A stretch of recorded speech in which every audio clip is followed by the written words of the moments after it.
Yo creo que lo más pedagógico que se puede plantear ahora para pensar esto en una clave un poco más de antecedentes puede ser pensar en cómo era la relación del agua en términos territoriales de la gente.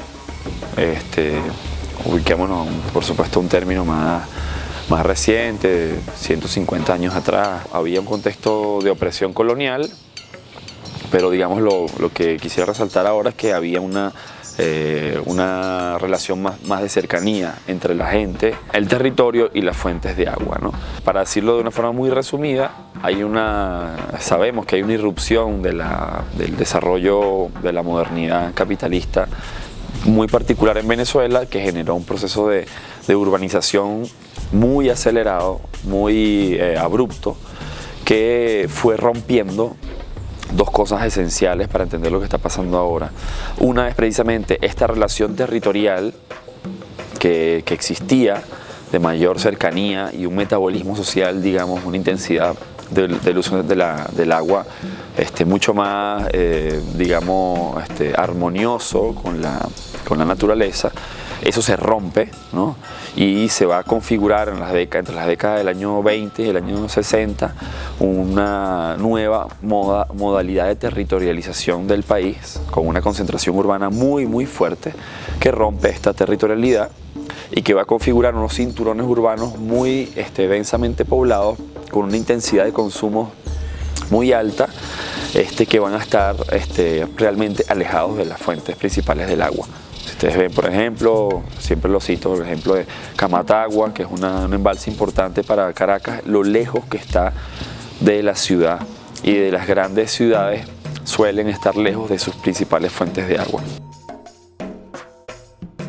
Entonces hay una relación muy desigual en cuanto a la territorialidad de este modelo petrolero, que es el modelo que se impone desde el principio del siglo XX hasta hoy, que también, además de tener un impacto en la dependencia de la economía, tuvo un impacto en la relación con el agua. El otro segundo impacto, que me parece tal vez aún más importante, es una irrupción también en la cultura del agua. Porque esa irrupción transformó no solo entonces la relación territorial, sino la relación de la valoración que se tiene respecto al agua. La situación hoy de extrema gravedad, porque hay dos cosas que resaltar. La primera es ya las décadas de impacto a las cuencas hidrográficas, que es el tema que menos se aborda mucho, la institución de la distribución del agua, las instituciones, su sostén económico y sus sistemas de infraestructuras para que llegue el agua a la gente, pero se habla muy poco del impacto que ha tenido todas estas décadas de extractivismo petrolero, pero extractivismo en general del modelo de desarrollo en las cuencas hidrográficas, que ha generado daños en las cuencas de los ríos, que ha generado contaminación severa en muchos casos de las fuentes de agua, que además está hoy teniendo un impacto, los cambios climáticos están teniendo un impacto en los ciclos de lluvia y por tanto en temporadas de sequía mucho más prolongadas, ¿no? La deforestación, es digamos una serie de impactos que están teniendo consecuencias muy negativas en las cuencas hidrográficas, que son desde donde nos servimos. Los venezolanos no nos servimos del agua de los tubos. Los tubos son la infraestructura de mediación entre la naturaleza, entre la cuenca hidrográfica, entre las cabeceras de los ríos, toda la forma como son como las venitas del país, ¿no? Y la sangre sería el agua, que hacen que irrigan toda la territorialidad, la posibilidad de nuestra vida. Y es ahí de donde surge el agua, y es ahí donde han tenido tremendos impactos por este modelo de desarrollo, aunque estén alejados de ¿no? Las ciudades donde llega al final el agua, en el consumo me refiero. Esa sería una de las dos cuestiones. La segunda es ya claramente el problema de la institucionalidad del agua, porque esa institucionalidad depende de la renta del petróleo, y si la renta del petróleo colapsa el sistema de distribución de agua. Es decir, que si tenemos dependencia económica, tenemos dependencia hídrica precisamente por la relación con la dependencia económica. Y eso significa que no se puede solo ahora esperar que suba el precio del petróleo y recuperar la institucionalidad del agua, sino que hay que transformar la institucionalidad del agua.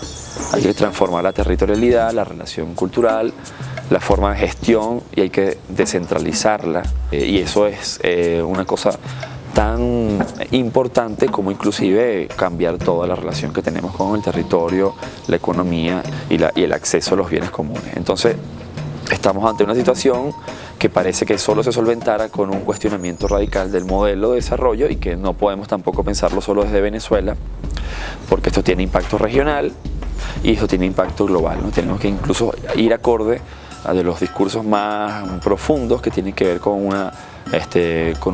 tanto con un cambio de modelo como con un cambio en los patrones de la distribución del agua.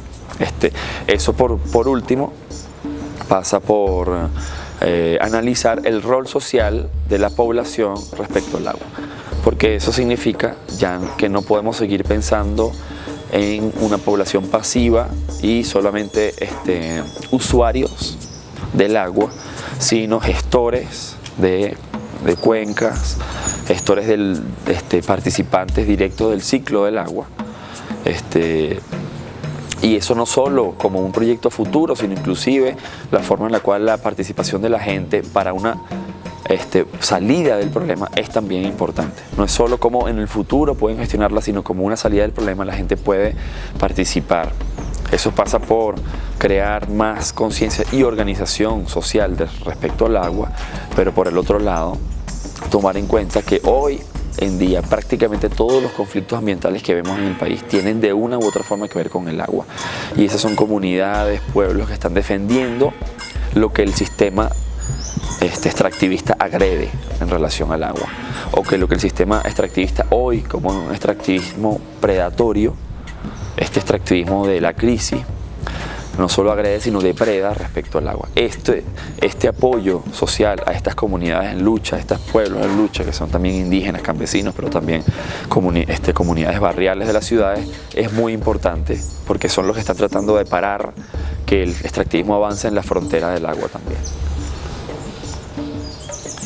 Mi nombre es Emiliano Terán y esta es mi voz por el agua.